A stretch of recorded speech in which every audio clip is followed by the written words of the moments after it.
हाँ हाँ बिल्कुल, ऐसी। सीक्वेंस वाली बात आपको चैप्टर 5 में काम आ जाएगी, टेंशन ना लो। ठीक है जी, तो ये इतनी बात क्लियर है यहाँ पे, चलें फिर आगे। हाँ जी सर। हाँ ठीक है, जी। चलिए ओके। अब मैं एक और टर्म इंट्रोड्यूस करता हूँ, वर्किंग कैपिटल। प्लीज कॉपी करना मेरे साथ साथ शुरू कर दीजिएगा। वर्किंग कैपिटल का मतलब क्लास 11th की बीएसटी में भी पढ़ा था आप लोगों ने, हम एक बार रिपीट करेंगे। Working capital is the amount of money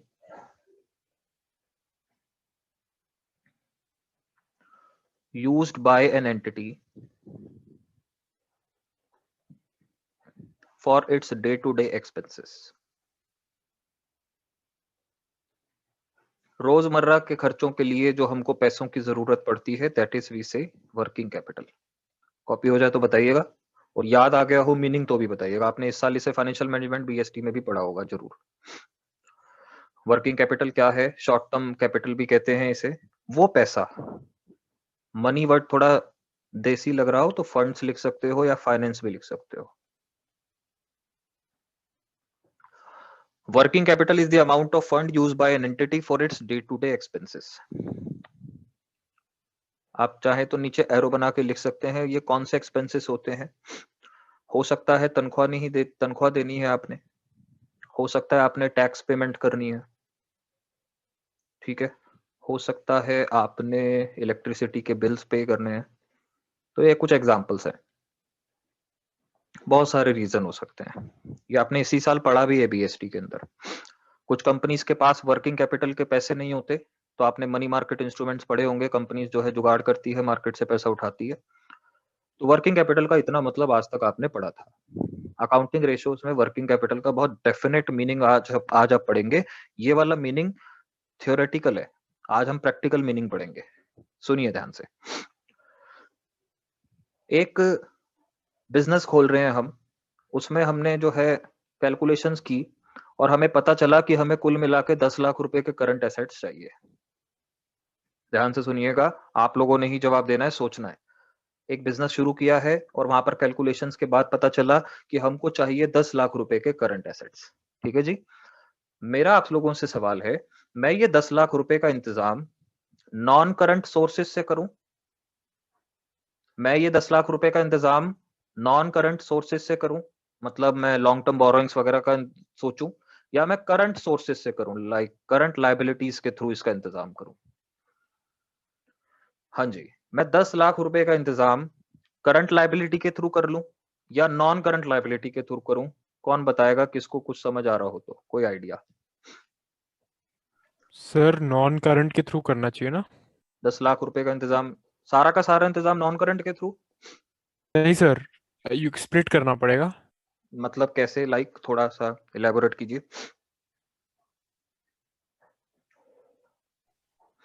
sir अब स्प्लिट का पता नहीं है, बट सिंस हमारे पास करंट एसेट्स ही 10 लाख के हैं, ओके, पूरा फाइनेंस को करंट लाइबिलिटी से नहीं कर सकते। क्यों नहीं कर सकते, रीजन दीजिए, थोड़ा स्प्लिट कर। रीजन दीजिए इसका। Sir won't we require some amount of current assets to be retained in order to use. Forward purpose. अरे सोचो, आपने सही बोला है भाई, पहली बार जिंदगी में मैंने सही आंसर सुना है, लगाओ थोड़ा दिमाग।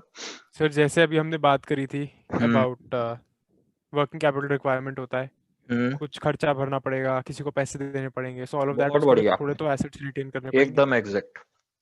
देखिए बात क्या है, कोई स्टूडेंट कहे सर करंट एसेट्स हैं, करंट लाइबिलिटी से फाइनेंस कीजिए 10 लाख रुपए का इंतजाम।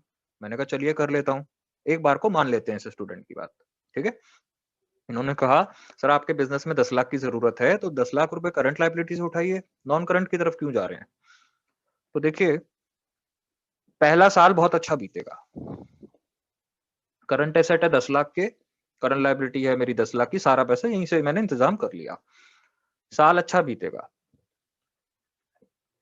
जिस दिन मेरे सारे करंट एसेट कैश में रियलाइज होंगे, मैं ये सारी की सारी 10 लाख की करंट लाइबिलिटी पे कर दूंगा, उसके बाद मैं क्या करूंगा ये बताइए? मेरे पास एक भी रुपए का करंट एसेट नहीं बचेगा, और जब मेरे पास एक भी रुपए का करंट एसेट नहीं बचेगा तो मैं अपने डे टू डे एक्सपेंसेस कैसे पे करूंगा? बोलिए। तो एक बात तो श्योर है कि जितने भी रुपए के करंट एसेट्स हैं, अगर आपने करंट लायबिलिटीज के थ्रू फाइनेंस कर लिए, तो एक पॉइंट ऐसा आएगा, you will face huge cash crunch. आपके पास पैसे नहीं होंगे लोगों को देने के लिए, बिल्कुल पैसे नहीं होंगे। तो यहां पर एक बात क्लियर हो गई कि थोड़ा पैसा करंट लायबिलिटी से लो, थोड़ा नॉन करंट से लो। नॉन करंट से क्यों लो? क्योंकि एक साल बाद ये लोग आपसे पैसे मांगने आएंगे, ये लोग नहीं आएंगे पैसे मांगने। तो जो इनसे पैसा लिया था उसका इस्तेमाल आप अपने डे टू डे एक्सपेंसेस के लिए कर सकते हैं। तो अब सवाल ये है कि 10 लाख रुपए के करंट एसेट्स हैं, तो मैं कितना नॉन करंट से लूं, कितना करंट से लूं? तो इसमें आपको जो है, अब कंपनी टू कंपनी डिपेंड करता है कि आपको डे टू डे एक्सपेंस के लिए कितना पैसा चाहिए होता है। एक फाइनेंस मैनेजर ने कहा sir day to day expense के लिए 2 लाख रुपए बहुत है। तो हो गई बात क्लियर, करंट लायबिलिटी से कितना उठाओ, 8 लाख रुपए, और नॉन करंट सोर्स से कितना उठा लो, 2 लाख रुपए। इससे होगा ये, एक साल बाद ये लोग अपने 8 लाख मांगने आएंगे, इनको आप 8 लाख दे दोगे, लेकिन ये लोग अपने 2 लाख मांगने नहीं आएंगे, तो आपके पास 2 लाख बचेंगे जिससे आप अपने डे टू डे एक्सपेंसेस को चला सकते हो। तो डे टू डे एक्सपेंसेस को हम क्या कहते हैं, वर्किंग कैपिटल। और इस क्वेश्चन में ये 2 लाख रुपए आपने कैसे कैलकुलेट किया, current assets minus current liabilities. Meaning clear है? हाँ जी सर। तो अगर मैं डायरेक्ट फॉर्मूला ही हाँ लिखवा जी। देता तो आप लोग रट लेते उसको। अब लिखिएगा फॉर्मूला।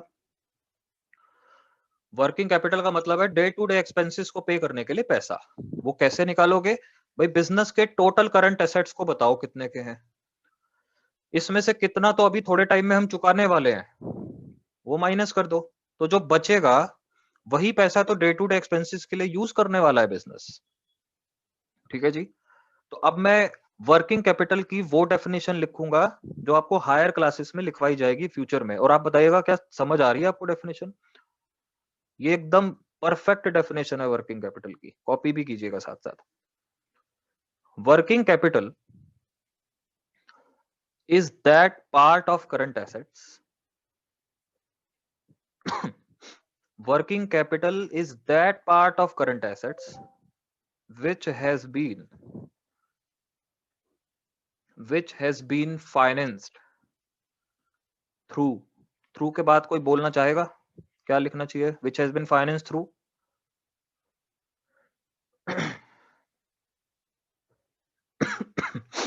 हाँ जी, फिल इन द ब्लैंक्स होता तो सर क्या नॉन लिखते? करंट, वेरी गुड जी, नॉन बहुत ही करंट बढ़िया। Means. Non current sources, very good, excellent.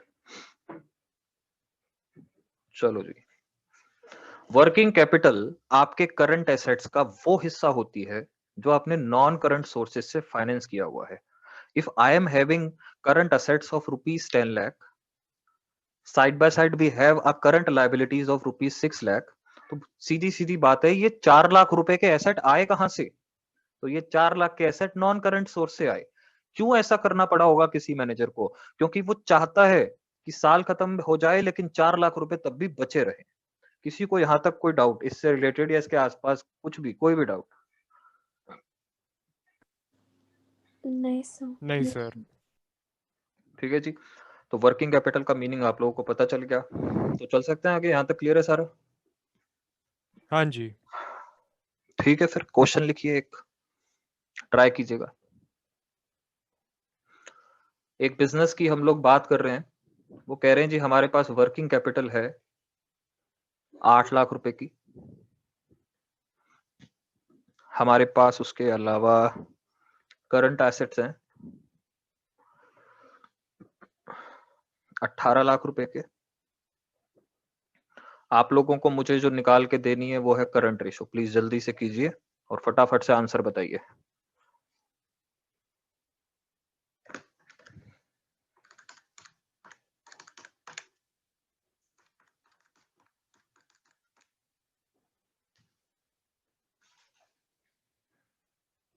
पूरा काटना है उसको, हम नीचे 1 चाहिए।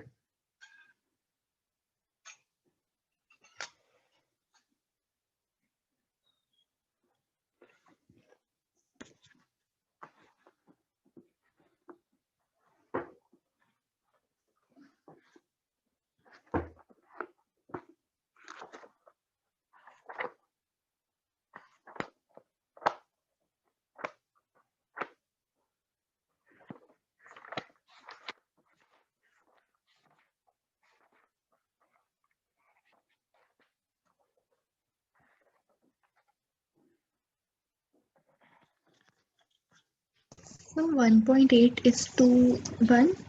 चलो जयति का आंसर है 1.8:1। हाँ जी सर, बाकियों का भी Same. यही है? हाँ जी। हाँ जी। ठीक है जी, चलिए फिर आगे चलते हैं हम लोग, आगे आपको समझ। Next question. बेशक आप क्वेश्चन कॉपी मत करो, सॉल्व करके मुझे आंसर बता दो, स्क्रीन तो हटाऊंगा नहीं। देखिए क्वेश्चन ये है, वो कह रहा है कि एक कंपनी है जिसकी करंट लायबिलिटीज जो है वो है 1,75,000 की, और एक कंपनी है जिसका, और इसी कंपनी का करंट रेशो है 2:1, और इट पेड ₹30,000 टू क्रेडिटर्स। मेरा क्वेश्चन है, calculate current ratio after the payment. हो जाइए शुरू फटाफट से। ऑलरेडी मेरे सर पे 1,75,000 का कर्जा है, करंट रेशो मेरे है 2:1। आपको मैं हिंट दूं या कर रहे हो आप लोग शुरू? सर कर रहे हैं। कर रहे हैं, चलिए करिए।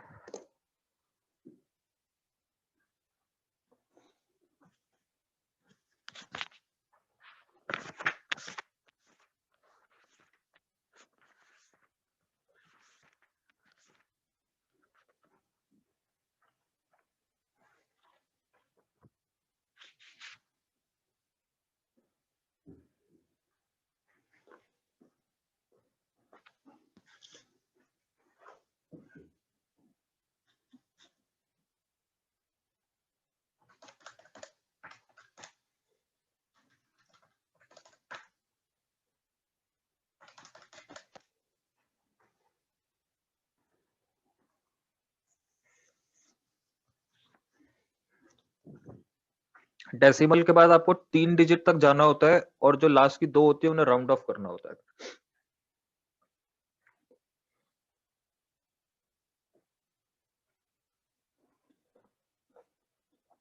सर 3 वाला तो समझ आ गया, राउंड ऑफ करना होता है मतलब। तो कोई नहीं, आप मेरे को आंसर बता दो 3 तक कितना आ रहा है। सर 1.828, उसको सर बेसिकली 1.83 कर दूं? 1.828:1 ये आ रहा है आपका? हाँ जी। एक सेकंड रुकिएगा जरा, ये आपका क्यों आया होगा, एक सेकंड जरा।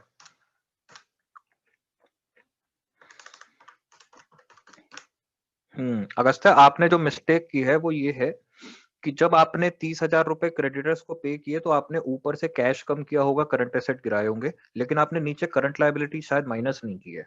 जब आप क्रेडिटर्स को पेमेंट कर दोगे तो उतने ही रुपए की नीचे से करंट लायबिलिटी भी साफ हो जाएगी आपकी।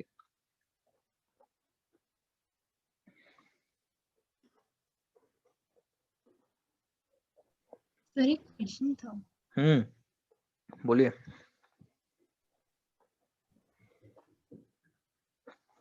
एसेट्स कहाँ से आएंगे?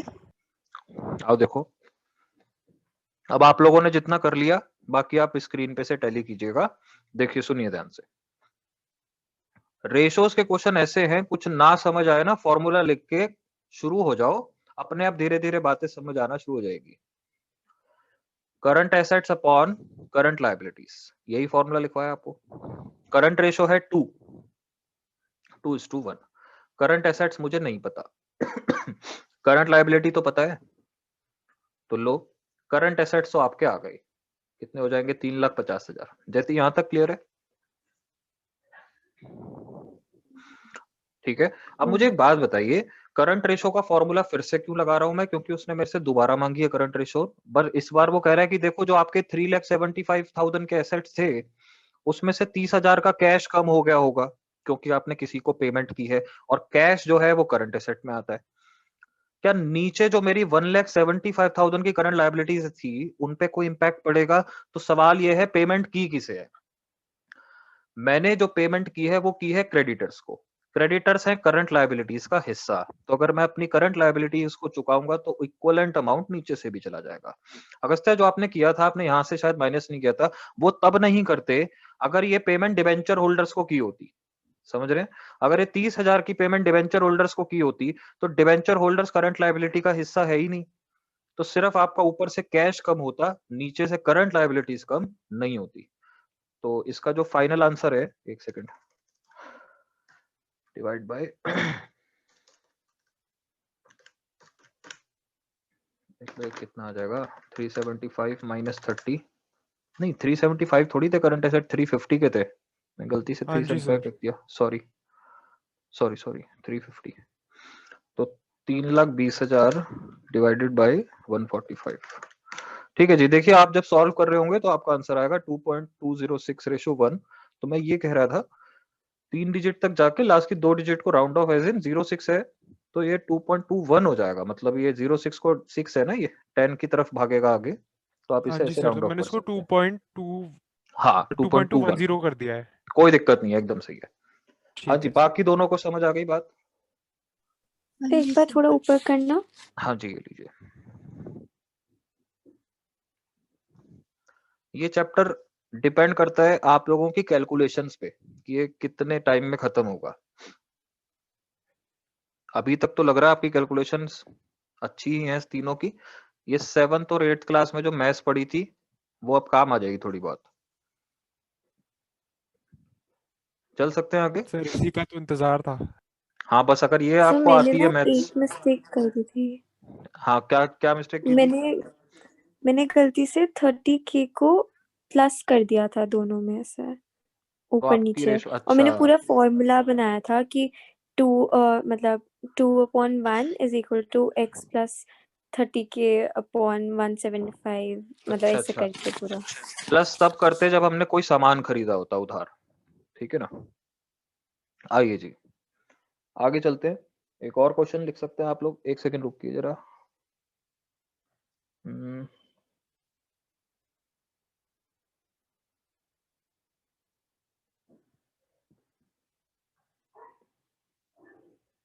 चलिए क्वेश्चन डिस्कस करते हैं, कॉपी कर लीजिएगा इसे। आपको क्वेश्चन में वर्किंग कैपिटल दे दी,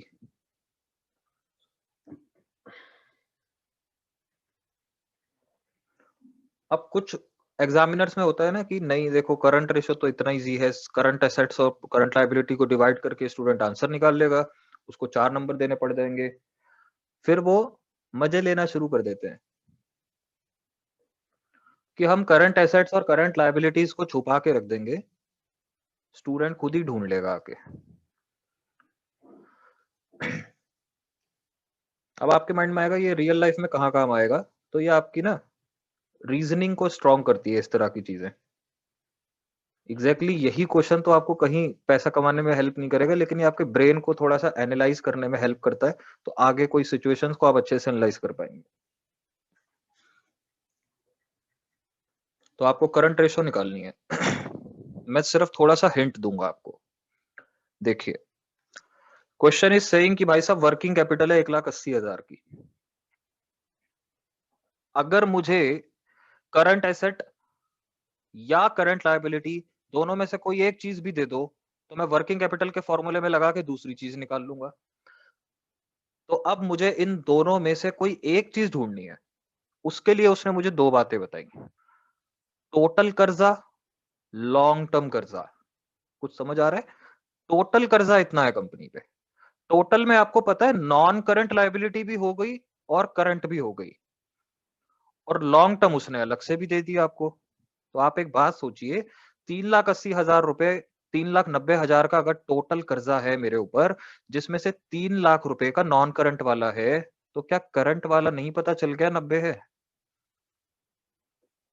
करंट लायबिलिटी पता चल गई तो वर्किंग कैपिटल के फॉर्मूले में डाल के करंट एसेट नहीं निकल जाएंगे? ट्राई करेंगे आप लोग की करा दूं सीधा? 1:1 आएगा ना sir current ratio. Final answer? बाकी दोनों निकालो जरा।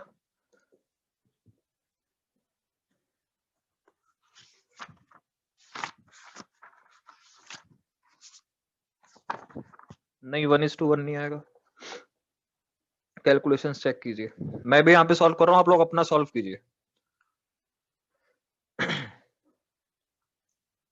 बातों बातों में आपने एक फॉर्मूला सीख लिया। फॉर्मूला क्या सीख लिया? बहुत लॉजिकल बात है। डेट मतलब कर्जा, टोटल डेट मतलब नॉन करंट वाला भी कर्जा और करंट वाला भी कर्जा। अगर मेरे सर पे टोटल डेट 3,90,000 का है, जिसमें से नॉन करंट लॉन्ग टर्म वाला 3 लाख का है, तो फाइनली वी नो कि हमारी करंट लायबिलिटीज है 90 की। उसके बाद मैं लगा दूंगा वर्किंग कैपिटल का formula CA minus CL। Working capital आपको गिवन है 1,80,000। CA आई थिंक आप जिसने अभी आंसर बोला था उन्होंने प्लस माइनस में कुछ गड़बड़ की होगी, प्लस की जगह माइनस कर दिया होगा। हाँ जी, समझ गई। हाँ हाँ, तो करंट असेट्स आपका -90 उधर जाके प्लस हो जाएगा, आपने वो माइनस कर दिया होगा। करंट एसेट पता चल गए, करंट लायबिलिटी पता चल गई, तो CA अपॉन CL कर दो। करंट एसेट कितने के हैं अभी निकाले 2,70,000। करंट लायबिलिटी कितने की है 90। Ratio is 3:1। कॉपी कर लीजिए, जिसको डाउट है एक बार पूछ लीजिए। एंड प्लीज कहीं पे कोने में ये फॉर्मूला जरूर लिख लेना। इस तरह के छोटे छोटे बड़े सारे फॉर्मूले आएंगे बीच में, और बिल्कुल लॉजिकल बातें होंगी, रटना बिल्कुल नहीं पड़ेगा। फटाफट कॉपी करके कंफर्म कीजिए। सर जो हमने कहा था 12-13 फॉर्मूला है उसमें ये सब तो हाँ actual ये की हाँ ये चिरकुट चीजें हैं उसमें, जो मैंने आपको बोला था ना, मेन फॉर्मूलों को असिस्ट करने के लिए छोटी मोटी चीजें होंगी, वो यही है। हो गया सर। सर मेरे लिए आवाज कट गई थी आपकी जब आप total debts is equal to समझा रहे थे, आप रिपीट करेंगे प्लीज? हाँ, और आपकी आवाज बड़ी दूर से आ रही है। सर अब ठीक है? हाँ आप सही है। देखिए, हम आपको कह रहे थे कि टोटल डेट का क्या मतलब है, कुल मिला के कर्जा कितना है। डेट मतलब कर्जा, टोटल मतलब सारा मिला के। अब टोटल कितने तरह के कर्जे होते हैं जी, एक तो शॉर्ट टर्म होता है जिसे करंट कहते हैं, एक लॉन्ग टर्म होता है जिसे नॉन करंट। टोटल दे रखा है, नॉन करंट उसने 3 लाख दे रखा है, नॉन करंट को लॉन्ग टर्म भी तो कह सकते हो। तो करंट निकाल लिया मैंने 90, करंट लायबिलिटी आ गई मेरी। वर्किंग कैपिटल का फॉर्मूला पुट करके मैंने करंट एसेट्स भी निकाल लिए, क्योंकि उसने मुझे वर्किंग कैपिटल दे रखी थी। और उसके बाद जब मेरे पास करंट एसेट्स भी आ गए, करंट लायबिलिटी पहले ही निकाल ली, तो मैंने यहाँ पे रेशो निकाल दी फॉर्मूला लगा के, करंट रेशो का। ठीक है जी। Okay sir. कॉपी हो गया तीनों का, चले? हाँ जी सर। हाँ जी।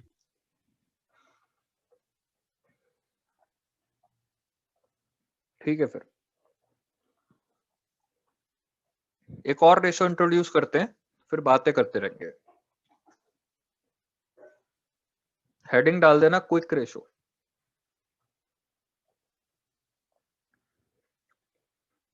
और लिक्विड रेशो और एसिड टेस्ट रेशो।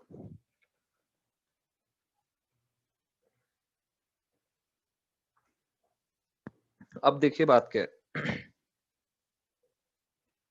कुछ लोगों ने कहा, अभी कॉपी मत करना आप मुझे लिखने के बाद, कुछ लोगों ने ये कहा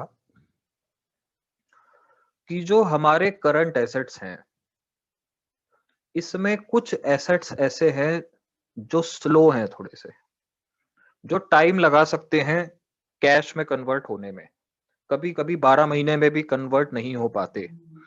तो हमने पूछा वो कौन से एसेट्स है, उन्होंने कहा कभी कभी इन्वेंट्री जो है वो नहीं बिकती, कभी कभी इन्वेंट्रीज नहीं बिकती। भाई करंट एसेट्स की लिस्ट में जो CIT CSO है उसमें आई इन्वेंट्रीज है, और लोग कह रहे हैं कि जी कभी कभी नहीं बिकती इन्वेंट्री। और प्रीपेड एक्सपेंसेस आपके ऐसे करंट एसेट्स हैं जिनके बदले आपको सर्विस मिलती है, पैसा तो मिलता ही नहीं। हाँ जी, देखिए करंट एसेट्स में इन दो करंट एसेट्स की बड़ी बेइज्जती की सबने। आप सिचुएशन इमेजिन कीजिएगा, इनको बड़े ताने मारे, सब हंस रहे हैं इन पे, पत्थर फेंक रहे हैं करंट एसेट्स की इन दो एसेट्स पे। इन्वेंट्रीज को खूब मारा गिरा के, प्रीपेड एक्सपेंसेस को बोला भाई तुम तो जो हो, प्रीपेड एक्सपेंस में कौन होता है बताओ, प्रीपेड सैलरी होती है, तो सैलरी जिसको दी है वो आपके यहाँ काम करेगा ना, पैसे तो नहीं देगा ना लौटा के आपको। प्रीपेड इंश्योरेंस है, तो इंश्योरेंस टाइम से पहले दे दी तो इंश्योरेंस कंपनी आपको सर्विस देगी बदले में। तो प्रीपेड एक्सपेंस तो ऐसा एक एसेट है आपका जो कभी जिंदगी में कैश में कन्वर्ट होने के चांसेस नहीं रखता, इसके बदले तो सर्विस ही मिल सकती है आपको जिसको भी आपने पैसे दिए। और रेयरेस्ट सिचुएशन में इन्वेंट्रीज भी कभी कभी नहीं बिकती। मेरा ये मानना है कि इस लिस्ट में डेटर्स को भी लेना चाहिए था, क्योंकि डेटर्स भी कभी कभी गोली दे देते हैं, नहीं देते पैसे भाई। लेकिन उन्होंने नहीं लिया। उन्होंने जो बेइज्जती की इन्वेंट्रीज की और प्रीपेड एक्सपेंसेस की। अब आप कॉपी करना शुरू कर दीजिएगा। करंट एसेट्स के इन दो पार्ट्स की इतनी बेइज्जती हुई कि ये उठ के चल दिए। उन्होंने कहा हम जा ही रहे हैं, हमने यहाँ रहना ही नहीं, इज्जत खराब हो रही है यहाँ पे। लोगों ने कहा हाँ जाओ, तुम्हारी जरूरत भी नहीं है। तो देखिए जो आपका करंट रेशो था उसमें से क्या क्या चेंजेस आए। सब लोग वैसे के वैसे ही हैं, सिर्फ इन दो को इतना हम लोगों ने डाटा पीटा मारा, ये उठ के चल दिए। इन्होंने कहा बस अब नहीं हो पाएगा हमसे। इन्वेंट्री उठ के चली गई, प्रीपेड एक्सपेंसेस उठ के चले गए। तो अब बात ये है कि जब आप करंट एसेट्स में से इन्वेंट्रीज को हटा चुके हो, प्रीपेड एक्सपेंसेस को हटा चुके हो, तो अब करंट एसेट्स नहीं रहे। करंट एसेट्स को अब हम लिक्विड एसेट्स कहने लगते हैं। कॉपी करनी है एक एक चीज। करंट एसेट्स का नाम बन गया लिक्विड एसेट्स। लिक्विड मतलब जो जल्दी से कैश में कन्वर्ट हो जाते हैं। हमने कहा जब इन्वेंट्री जैसा बेकार एसेट, प्रीपेड एक्सपेंस जैसा बेकार एसेट चला गया तो तुम भी अपना नाम बदल लो।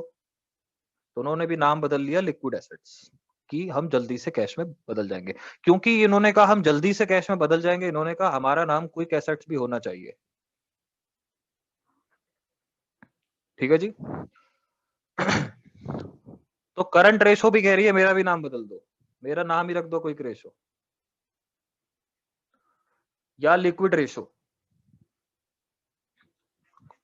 तो यानी करंट रेशो के अलावा एक दूसरी रेशो आपने देखी कि जब आप करंट असेट्स को थोड़ा क्लीन कर देते हो, भारीपन थोड़ा हटा दिया आपने, जो थोड़ा लेट हो सकती है चीजें, इन्वेंट्रीज हटा दी, प्रीपेड एक्सपेंसेस हटा दिए, तो करंट एसेट्स बन गए हैं अब लिक्विड एसेट्स। करंट एसेट्स नहीं रहे, तो रेशो भी बन गई फिर करंट रेशो की जगह लिक्विड रेशो या क्विक रेशो। तो फाइनल फॉर्मूला जरूर लिखिएगा लिक्विड रेशो का, liquid assets divided by current liabilities. ठीक है जी। तो ये बात हो गई। लिक्विड रेशो थोड़ी करंट रेशो से अच्छी मानी जाती है क्योंकि उसमें उन्होंने इन्वेंट्री हटा दी और प्रीपेड एक्सपेंसेस हटा दिए। लेकिन मैं अभी आपको थोड़ी देर में जब ये सब हो जाएगा तो एक चीज समझाऊंगा, भरोसा किसी भी रेशो पे आंख बंद करके नहीं किया जा सकता। कॉपी हो गया हो, कोई डाउट ना हो तो बताइए। Okay sir. ठीक है। अगस्त्य आपकी आवाज अभी ओके भी सर। दूर से आ रही है। सर पता नहीं क्या हाँ प्रॉब्लम हाँ है, अब सही है, अब दूसरे सही है, अब लैपटॉप में सही हो है, रही है। अब सही है। देखिए अब आपके मन में शायद आया होगा क्विक वर्ड, हमें समझ आ गया क्विक, क्योंकि अब जो लेट वाले थे वो तो भाग गए। लिक्विड भी समझ आता है, लिक्विड मतलब कैश होना, जल्दी से कैश में कन्वर्ट होना। ये एसिड टेस्ट का क्या चक्कर है? तो आप याद करो अपने बचपन को, केमिस्ट्री लैब में क्या होता था, ये मजे सबने लिए होंगे। एसिड में कुछ डाल देते हैं तो एसिड एकदम बाहर निकलता है फटाफट से। करा होगा ना आप लोगों को, क्या सिखाया जाता है कि एसिड को डालो किसी चीज में, किसी किसी चीज को एसिड में मत डालो, एसिड बहुत जल्दी रिएक्ट करता है। तो केमिस्ट्री लैब की जो जो सीलिंग होती है वो सब गंदी पहले ही हो रखी होती है, बच्चे मजे लेके गए होते हैं। तो एसिड टेस्ट रेशो यहाँ पर जो चीज को सिंबलाइज कर रहा है वो ये है कि जो एसेट्स अब बचे हैं ना इन्वेंट्री और प्रीपेड एक्सपेंस के जाने के बाद, वो ऐसे हैं जो तुरंत रिएक्ट करेंगे। पैसा अगर हम उनसे मांगने जाएंगे तो तुरंत मिलेगा। ठीक है। यहाँ पे बनाने वाला थोड़ी सी जो है पोएट्री कर गया। एसिड टेस्ट रेशो, एसिड मतलब यहाँ पर क्या है कि तुरंत रिएक्शन करेंगे, आप पैसे मांगने जाओगे फटाफट मिल जाएंगे। ठीक है जी। यहां तक क्लियर है? चला जाए फिर। हाँ जी। ठीक है।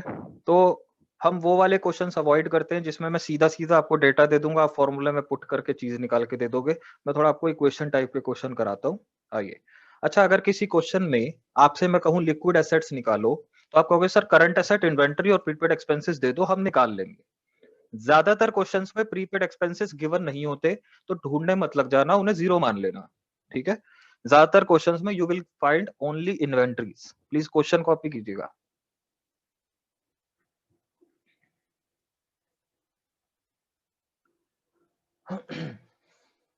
एक ऑर्गेनाइजेशन का आपको करंट एसेट्स की वैल्यू बता रहा है ये। 3 लाख रुपए।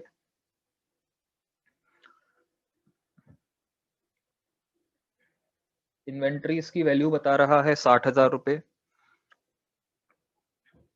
वर्किंग कैपिटल बता रहा है 2,52,000, 2,52,000 and it is asking quick ratio निकाल दो। मैं थोड़ा सा हिंट देता हूं, आप लोग कर लेना फिर। देखिए वर्किंग कैपिटल के फॉर्मूले में करंट एसेट का यूज करके करंट लायबिलिटी निकल जाएगी, डन। और क्विक रेशो के लिए यू नीड लिक्विड एसेट्स, और लिक्विड एसेट्स कैसे निकलते हैं आपके सामने इंफॉर्मेशन है। प्रीपेड एक्सपेंसेस कुछ नहीं दे रखे हैं तो 0 मान लेना। फटाफट से करके फाइनल आंसर बताओ।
सर हाँ जी, 1.57:1 होगा क्या?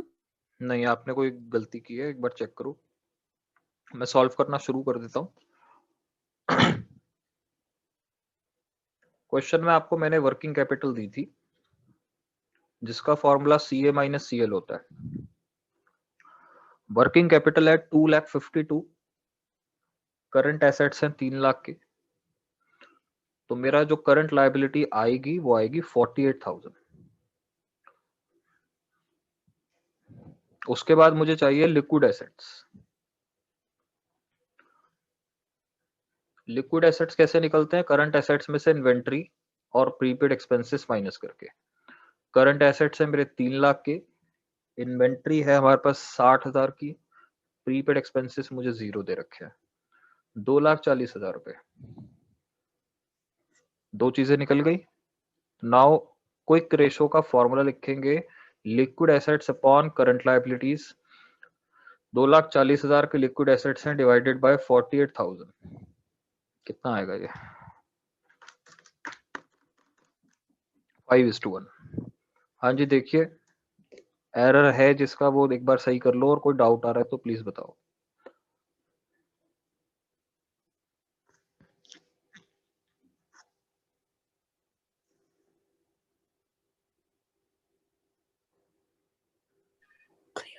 Clear sir.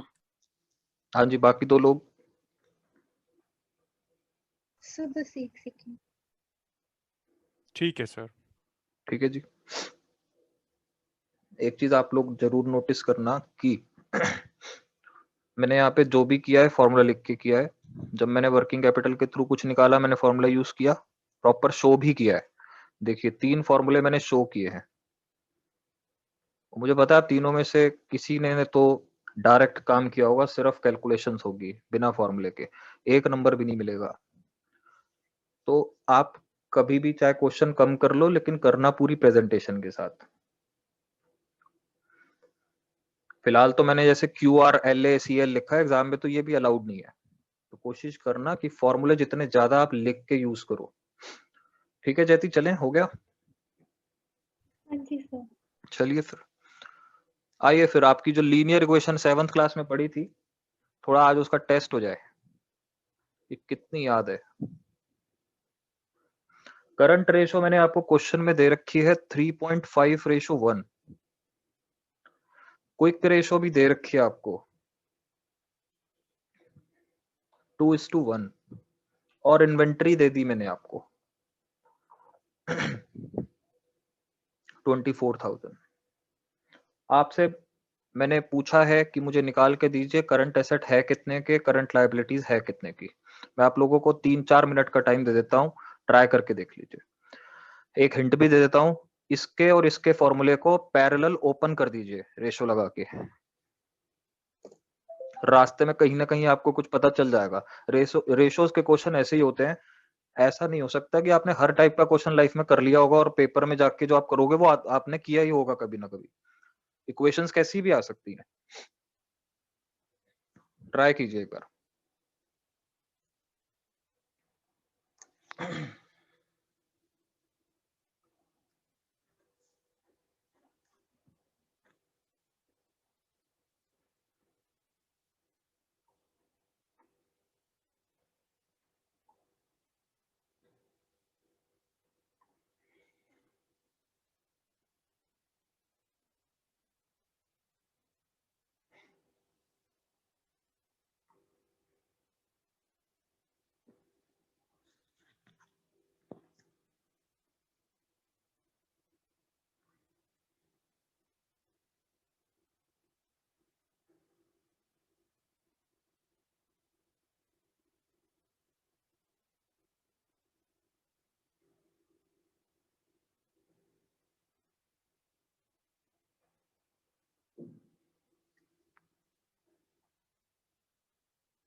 हाँ जी, शुरू करा दूं? Yes sir. हाँ आइए जी। देखिए, फिर मैंने आपको कहा था दोनों तरफ से फॉर्मूले खोल दो। क्या करना था? Current ratio is equal to current assets upon current liabilities. Quick ratio का फॉर्मूला होता है liquid assets upon current liabilities. Parallel चलेंगे तभी काम बन पाएगा, साथ चलाना पड़ेगा आपको इन्हें। देखिए, करंट रेशियो है 3.5, current assets upon current liabilities. Quick ratio है 2, मैं नीचे 1 नहीं लगा रहा हूं, आप चाहो तो लगा लो। लिक्विड एसेट्स को ब्रेक करो। लिक्विड एसेट्स को कैसे ब्रेक करो? लिखो CA minus inventories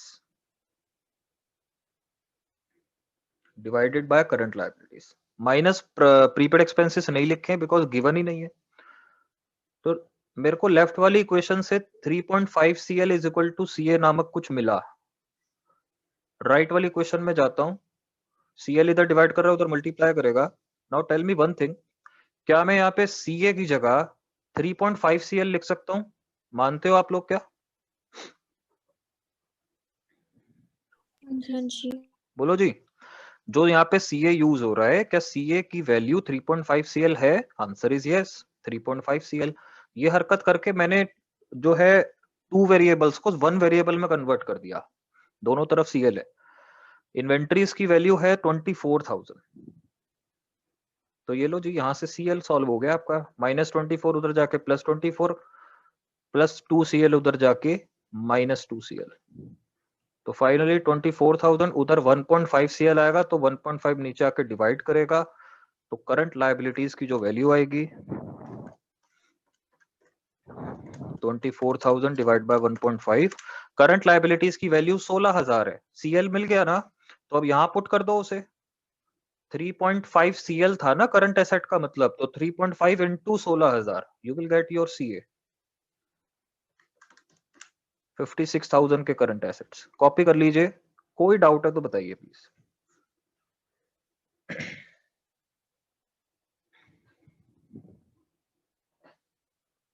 clear sir. ठीक है जी, बताइए देखिए। कोई डाउट नहीं है सर। तो आपको बचपन तो याद आया होगा, ये हरकत करते थे जब आप छोटे थे, 7th में 8th में बहुत होती थी ना वर्ड प्रॉब्लम्स, उनको आप तोड़ मोड़ के कुछ करते थे कि मान लो जी बेटी की एज इतनी है, 10 साल बाद बेटी पापा से इतनी बड़ी हो जाएगी, मतलब इतने की हो जाएगी, ये सब होता था ना पहले, वही सब चीजें हैं ये। आइए आगे चलते हैं फिर, लिखिए अगला क्वेश्चन। वर्किंग कैपिटल,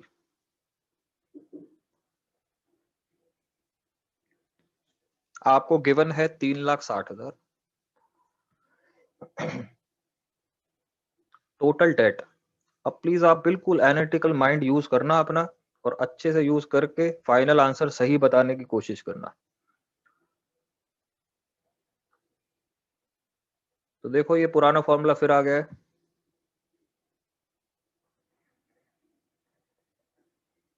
और जहां मैं आपको इन्वेंट्रीज दे दूं वहां समझ जाना, हमने बात करनी है क्विक रेशो की। निकाल के दीजिए, फाइनल आंसर बताइए। आराम आराम से करना, कोशिश करना एक बार में सही आए।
हाँ जी, किसी का आया आंसर? 2:1 है फाइनल आंसर।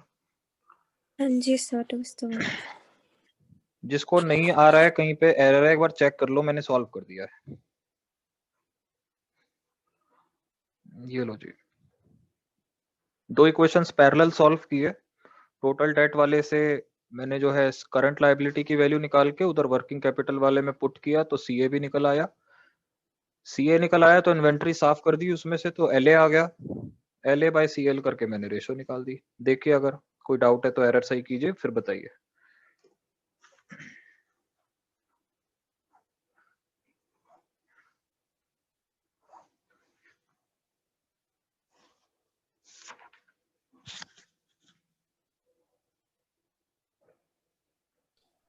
सर बस कैलकुलेशन एरर था, बाकी ठीक है, ठीक है। लॉजिक तो ठीक था ना?